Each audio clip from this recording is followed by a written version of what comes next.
Καλησπέρα σας, είμαι ο Σπύρος και σήμερα θα σας παρουσιάσω μια πολύ εύκολη πατέντα αν θέλετε να κάνετε μια αρματοσία για τσιπούρες και δεν έχετε σειρώμενο βαρύδι.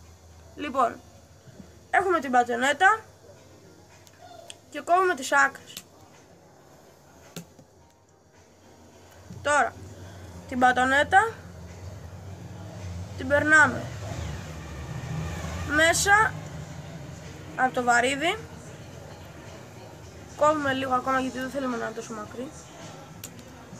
Και όπως το έχουμε περάσει και με τις άκρες.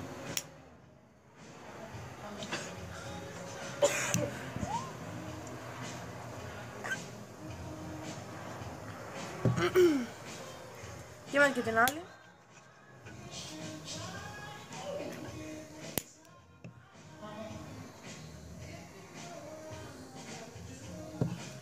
Και τώρα τις άκρες τις κάψαμε για να μην μπορεί να φύγει το βαρύδι από την μπατονέτα.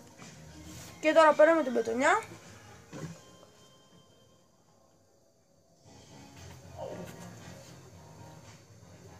Περνάμε μέσα την πετονιά.